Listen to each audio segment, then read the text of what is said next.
Pune drunk and drive प्रकरणी आता अल्पवयीन आरोपीची चौकशी होण्याची शक्यता आहे आणि तसा अर्जच पुणे पोलिसांच्या गुन्हे शाखेनं बाल न्याय मंडळाला दिलाय। आणि याच दरम्यान ससूनमधल्या डॉक्टरांचे अदलाबदलीचे नवे कारनामे सुद्धा समोर आल्यानं या प्रकरणाचं गूढ वाढल्याचं समोर येत आहे। पाहूयात।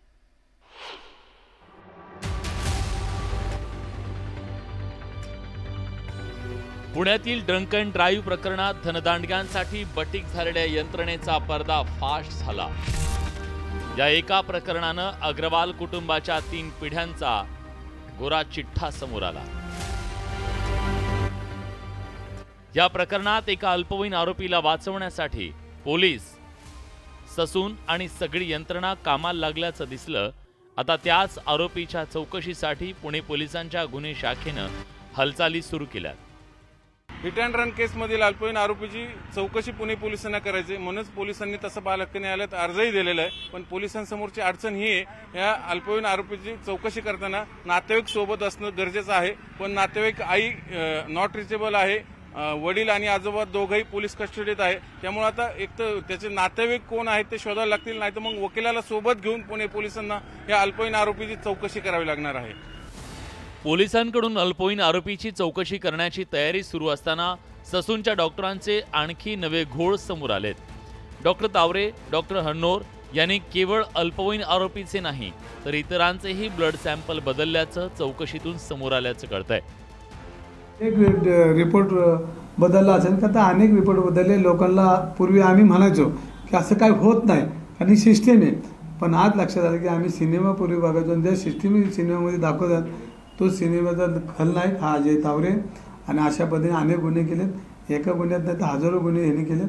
ह्याची सखोल चौकशी झाली पाहिजे आणि मी तर एक कार्यकर्ता म्हणून याला चौकात आणून फाशी दिली पाहिजे। एवढा गंभीर त्यांनी या प्रकारे याच्यामध्ये अनेक केलेत आणि पुणेकरांचं रक्त पिऊन ही लोक मोठी होत आहेत, हे पुणेकरांचं दुर्दैव।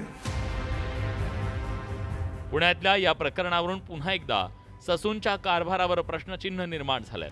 ससूनमधील डॉक्टरांचे कारनामे, पुणे पोलीस, पुण्यातील राज्य उत्पादन शुल्क विभागाच्या कारभारावरून विरोधकांनी सरकारला लक्ष केल्याचं पाहायला मिळतंय। त्याचवेळी सत्ताधारी मात्र या प्रकरणी सारवासारव करण्याचा प्रयत्न करतायत। माझी देवेंद्रजींकडून अपेक्षा आहे या राज्याच्या गृहमंत्री म्हणून की त्यांनी आम्हाला जे काही खरं असेल हे सांगावं आणि पोलीस ज्या पद्धतीने रोज वेगळ्या वेगळे प्रेस कॉन्फरन्सेस घेतात, वेगळी वेगळी माहिती घेतात, म्हणजे महाराष्ट्र सरकारचं प्रत्येक डिपार्टमेंट काहीतरी वेगळं सांगते। त्याच्यामुळे माझी अपेक्षा आहे की देवेंद्रजींनी पारदर्शकपणे जे खरं आहे हे राज्याला आणि देशाला सांगितलं पाहिजे। मी 2 वर्षापूर्वी सांगितले पोलीस आमच्या अधिकाऱ्यांना की तुम्ही तुमची खबरी यंत्रणा चालू करा। आम्ही त्यांना वेगळा निधी प्रत्येक जिल्ह्याला देत असतो अशा पद्धतीच्या कामांसाठी। ह्या ज्या कारवाई मोठ्या प्रमाणात झाल्या, आमची खबरी यंत्रणा त्या अधीक्षकांनी नव्याने निर्माण केलेली आहे।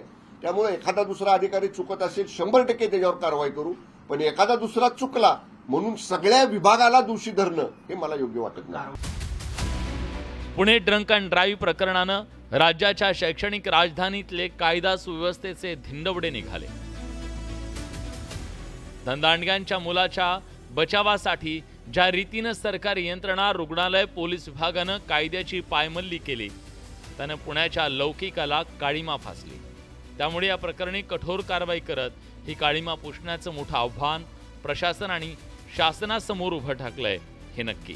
Bureau report, news 18 Lokmat.